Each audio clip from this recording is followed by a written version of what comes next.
Hello friends, welcome back my video. Friends, ನಿಮ್ಮ ಮುಖ ತುಂಬಾ ಕ್ಲಿಯರ್ ಆಗಿ ಚೆನ್ನಾಗಿದೆ, ಆದ್ರೆ ಕುತ್ತಿಗೆ ಮಾತ್ರ ಕಪ್ಪಾಗಿ ಕಾಣಿಸ್ತಿದ್ಯಾ? ಎಷ್ಟೇ ಸ್ಕಿನ್ ಕೇರ್ ಮಾಡಿದ್ರು ನೆಕ್ ಡಾರ್ಕ್ನೆಸ್ ಮಾತ್ರ ಕಡಿಮೆ ಆಗ್ತಿಲ್ವಾ? ಹಾಗಾದ್ರೆ ಈ ವಿಡಿಯೋ ನಿಮ್ಗಾಗಿ ಪೂರ್ತಿಯಾಗಿ ನೋಡಿ, ಮಿಸ್ ಮಾಡ್ಕೋಬೇಡಿ. ಇವತ್ತು ಕುತ್ತಿಗೆ ಕಪ್ಪಾಗಿ ಕಾಣಿಸಲು ಇರುವ ಕಾಮನ್ ರೀಸನ್ಸ್ ಏನು ಮತ್ತು ಅದನ್ನ ಗ್ರಾಜುವಲ್ ಆಗಿ ಕೇರ್ ಮಾಡ್ಕೊಳ್ಳಲು ಯಾವ ಸಿಂಪಲ್ ಟಿಪ್ಸ್ ನಾವು ಫಾಲೋ ಮಾಡಬೇಕು ಅಂತ ಅನ್ನೋದನ್ನ ನೋಡೋಣ. ವಿಡಿಯೋ ಕೊನೆವರೆಗೂ ನೋಡಿ, ಏಕೆಂದ್ರೆ ನಾನು ಕೊನೆಯಲ್ಲಿ ಯಾವಾಗ ಡರ್ಮಟಾಲಜಿಸ್ಟ್ ನ ನೀವು ಸಂಪರ್ಕ ಮಾಡಬೇಕು ಅಂತೇಳಿ ತಿಳಿಸ್ಕೊಡ್ತೀನಿ. ಓಕೆ, ಬನ್ನಿ ಇವತ್ತಿನ ವಿಡಿಯೋನ ಸ್ಟಾರ್ಟ್ ಮಾಡೋಣ. ನಮ್ಮಲ್ಲಿ ತುಂಬಾ ಜನ ಫೇಸ್ ಸ್ಕಿನ್ ಕೇರ್ಗೆ ಹೆಚ್ಚು ಇಂಪಾರ್ಟೆನ್ಸ್ ಕೊಡ್ತೀವಿ, ಆದ್ರೆ ನೆಕ್ ಕೇರ್ ಬಗ್ಗೆ ಮರ್ತೋಗ್ಬಿಡ್ತೀವಿ. ಇದರಿಂದ ಫೇಸ್ ಮತ್ತೆ ನೆಕ್ ಸ್ಕಿನ್ ಟೋನ್ಸ್ ಬೇರೆ ಬೇರೆ ರೀತಿಯಲ್ಲಿ ಕಾಣಿಸ್ತಿರುತ್ತೆ. ಆದ್ರೆ ನೆಕ್ ಡಾರ್ಕ್ ಆಗಲು ಒಂದೇ ಒಂದು ಕಾರಣ ಇರ್ಬೇಕಂತ ಏನ್ ರೂಲ್ಸ್ ಇಲ್ಲ.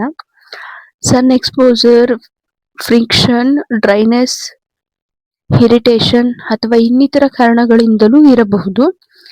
ಆದ್ರಿಂದ ಇವತ್ತು ಯಾವುದೇ ಹಾರ್ಶ್ ಹೋಮ್ ರೆಮಿಡಿ ಮಾಡದೆ ಸಿಂಪಲ್ ಆಗಿ ಸ್ಕಿನ್ ಕೇರ್ ಹ್ಯಾಬಿಟ್ಸ್ ಬಗ್ಗೆ ನೋಡೋಣ. ಮೊದಲನೇದು ಸನ್ಸ್ಕ್ರೀನ್. ಮೊದಲನೇದು ಮತ್ತು ತುಂಬಾ ಇಂಪಾರ್ಟೆಂಟ್ ಟಿಪ್ಸ್ ಆಗಿರುತ್ತೆ ಇದು. ನಾವು ಹೊರಗೆ ಹೋಗುವಾಗ ಮುಖಕ್ಕೆ ಸನ್ಸ್ಕ್ರೀನ್ ಹಾಕ್ತಿವಿ, ಆದ್ರೆ ನಮ್ ಕುತ್ತಿಗೆಗೆ ಹಾಕೋದನ್ನ ಮರ್ತ್ ಬಿಡ್ತೀವಿ. ನಿಮ್ ನೆಕ್ ಕೂಡ ಸನ್ ಎಕ್ಸ್ಪೋಜರ್ಗೆ ಒಳಗಾಗುತ್ತದೆ. ಆದ್ರಿಂದ ನಾವು ಬೆಳಗ್ಗೆ ಸ್ಕಿನ್ ಕೇರ್ ಮಾಡುವಾಗ ಫೇಸ್ ಜೊತೆಗೆ ನೆಕ್ಗೂ ಸನ್ಸ್ಕ್ರೀನ್ ಅಪ್ಲೈ ಮಾಡೋದು ಇಂಪಾರ್ಟೆಂಟ್. ಹೊರಗಡೆ ಹೆಚ್ಚು ಸಮಯ ಇರ್ತೀರಾ ನೀವು ಅಂತಂದ್ರೆ ಪ್ರಾಡಕ್ಟ್ ಇನ್ಸ್ಟ್ರಕ್ಷನ್ ಪ್ರಕಾರ ಅಪ್ಲೈ ಮಾಡೋದು ಕೂಡ ಮುಖ್ಯವಾಗಿದೆ. Next, moisturiser. ಎರಡನೇ ಟಿಪ್ಸ್ ಏನಪ್ಪಾ ಅಂತಂದ್ರೆ ಮಾಯಿಶ್ಚರೈಸರ್.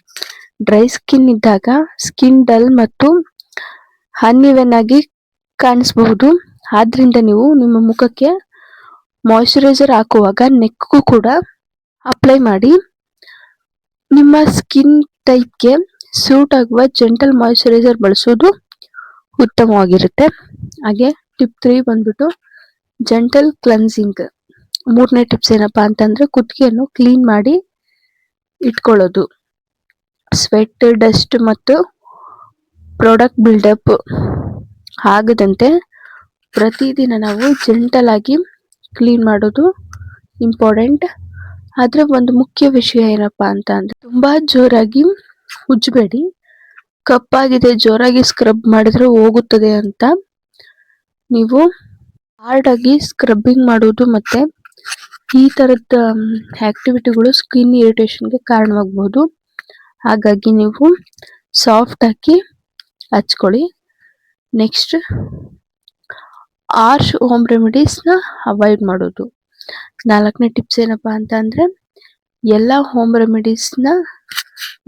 ರೆಮಿಡೀಸ್ಗಳು ಸೇಫ್ ಆಗಿವೆವು ಅಂತೇಳಿ ಅಂದ್ಕೊಳ್ಳೋದು ತಪ್ಪು.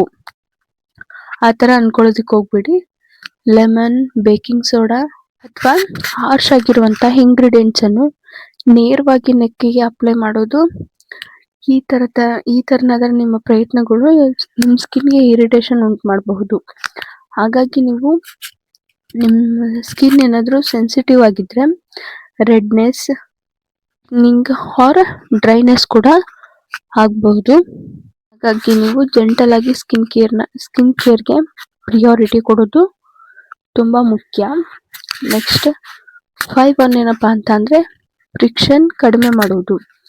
5ನೇ ಟಿಪ್ಸ್ ಏನಪ್ಪಾ ಅಂತಂದ್ರೆ ಫ್ರಿಕ್ಷನ್ ಬಗ್ಗೆ ನೀವು ಗಮನ ಕೊಡೋದು.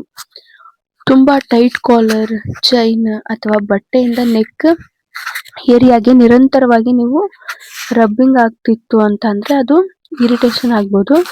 ಅಂತಹ ಫ್ರಿಕ್ಷನ್ ಅನ್ನು ಸಾಧ್ಯವಾದಷ್ಟು ನೀವು ಕಡಿಮೆ ಮಾಡಿ ಸ್ಕಿನ್ಗೆ ಜೆಂಟಲ್ ಆಗಿ ಟ್ರೀಟ್ ಮಾಡುವುದು ಮುಖ್ಯವಾಗಿರುತ್ತೆ. ಇದು 5th. ಇಷ್ಟೊತ್ತು ನೋಡುದು. ನೆಕ್ಸ್ಟ್ ಇವಾಗ 6th ಏನು ಅಂತ ನೋಡೋಣ. Healthy habits. 6ನೇ ಟಿಪ್ಸ್ ಏನಪ್ಪಾ ಅಂತಂದ್ರೆ ಓವರ್ ಆಲ್ ಹೆಲ್ತ್ ಮತ್ತು ಡೈಲಿ ಹ್ಯಾಬಿಟ್ಸ್. ಸಾಕಷ್ಟು ನೀರು ಕುಡಿಯಿರಿ ಮತ್ತು ಬ್ಯಾಲೆನ್ಸ್ಡ್ ಡಯಟ್ ತೆಗೆದುಕೊಳ್ಳಿ. ಹಾಗೆ ರೆಗ್ಯುಲರ್ ಆಗಿ ಸ್ಲೀಪ್ ಮೇಂಟೈನ್ ಮಾಡಿ. ಇವುಗಳು ಮಾತ್ರ ನಮ್ ನೆಕ್ ಡಾರ್ಕ್ನೆಸ್ ಅನ್ನ ಮ್ಯಾಜಿಕ್ ಮ್ಯಾಜಿಕ್ ಅನ್ನೋ ರೀತಿಯಲ್ಲಿ ರಿಮೂವ್ ಮಾಡ್ತವೆ ಅಂತ ನಾನು ಹೇಳೋದಿಲ್ಲ. ಆದ್ರೆ ಓವರ್ ಆಲ್ ಸ್ಕಿನ್ಗೆ ಹೆಲ್ತ್ ಸಪೋರ್ಟ್ ಕೂಡ ಇಂಪಾರ್ಟೆಂಟ್ ಆಗಿರುತ್ತೆ. 7th ಟಿಪ್ಸ್, ಕೊನೆ ಟಿಪ್ಸ್ ಏನಪ್ಪಾ ಅಂತಂದ್ರೆ, ನೀವು ಯಾವಾಗ ಡರ್ಮಟೋಲಜಿಸ್ಟ್ನ ಅಥವಾ ಡಾಕ್ಟರ್ಸ್ನ ಭೇಟಿ ಮಾಡಬೇಕು ಅಂತೇಳಿ, ಇದು ತುಂಬಾ ಇಂಪಾರ್ಟೆಂಟ್ ಟಿಪ್ಸ್ ಆಗಿರುತ್ತೆ. ಕುತ್ತಿಗೆಯ ಸ್ಕಿನ್ ಕಪ್ಪಾಗುವುದರ ಜೊತೆಗೆ ದಪ್ಪವಾಗಿ ವೆಲ್ವೆಟ್ ತರಹ ಕಾಣಿಸ್ಬೋದು, ಅಥವಾ ಡಾರ್ಕ್ನೆಸ್ ನಿಧಾನವಾಗಿ ಹೆಚ್ಚಾಗ್ತಿದೆ ಅಂತ ಅಂದ್ರೆ ಅದನ್ನು ಕೇವಲ ಕಾಸ್ಮೆಟಿಕ್ ಪ್ರಾಬ್ಲಮ್ಸ್ ಅಂತೇಳಿ ನಾವು ಇಗ್ನೋರ್ ಮಾಡೋದಕ್ಕೆ ಸಾಧ್ಯ ಇಲ್ಲ. ಕೆಲವು ಸಂದರ್ಭಗಳಲ್ಲಿ ಇಂತಹ ಸ್ಕಿನ್ ಚೇಂಜಸ್ ಬೇರೆ ಆರೋಗ್ಯದ ಸಮಸ್ಯೆಗಳ ಜೊತೆ ಸಂಬಂಧ ಹೊಂದಿರಬಹುದು. ಅದಕ್ಕಾಗಿ ನೀವು ಡರ್ಮಟೋಲಜಿಸ್ಟ್ನ ಅಥವಾ ಡಾಕ್ಟರ್ಸ್ನ ಭೇಟಿ ಮಾಡೋದು ಉತ್ತಮ. ಮತ್ತು ಹಾಗೆ ನೀವು ರಿಸಲ್ಟ್ ಕೂಡ ತಕ್ಷಣವೇ ಬರುತ್ತೆ ಅಂತೇಳಿ ಎಕ್ಸ್ಪೆಕ್ಟ್ ಮಾಡೋದಕ್ಕೆ ಹೋಗ್ಬೇಡಿ. ಜೆಂಟಲ್ ಸ್ಕಿನ್ ಕೇರ್ ಅನ್ನು ಕನ್ಸಿಸ್ಟೆಂಟ್ಲಿ ಫಾಲೋ ಮಾಡೋದು ಮುಖ್ಯವಾಗಿರುತ್ತೆ. ಹಾಗಾದ್ರೆ ಫ್ರೆಂಡ್ಸ್, ಇವತ್ತಿನ ವಿಡಿಯೋದಲ್ಲಿ ನಾವು ಕುತ್ತಿಗೆ ಕಪ್ಪಾಗಿ ಕಾಣಿಸುವುದನ್ನ ಕೇರ್ ಮಾಡ್ಕೊಳ್ಳಲು 7 ಸಿಂಪಲ್ ಟಿಪ್ಸ್ ನ ನೋಡಿದ್ವಿ.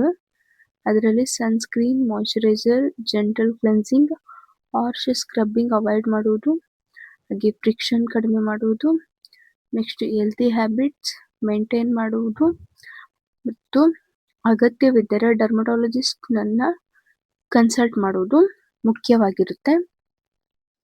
ಈ ವಿಡಿಯೋ ನಿಮಗೆ ಯೂಸ್ಫುಲ್ ಆಗಿತ್ತು ಅಂತ ಭಾವಿಸ್ತೀನಿ. ಆಗಿದ್ರೆ ಒಂದು ಲೈಕ್ ಮಾಡಿ, ಹಾಗೆ ನಿಮ್ಮ ಫ್ರೆಂಡ್ಸ್ ಅಂಡ್ ಫ್ಯಾಮಿಲೀಸ್ಗೂ ಶೇರ್ ಮಾಡಿ. ಇಂತಹ simple and beauty tips, skin care ಟಿಪ್ಸ್ಗಾಗಿ ನಮ್ಮ ಚಾನಲ್ ಅನ್ನು ಸಬ್ಸ್ಕ್ರೈಬ್ ಮಾಡಿ. ಮತ್ತೊಂದು ಯೂಸ್ಫುಲ್ ವಿಡಿಯೋ ಜೊತೆ ಮತ್ತೆ ಸಿಗೋಣ. Okay, thanks for watching. Bye guys.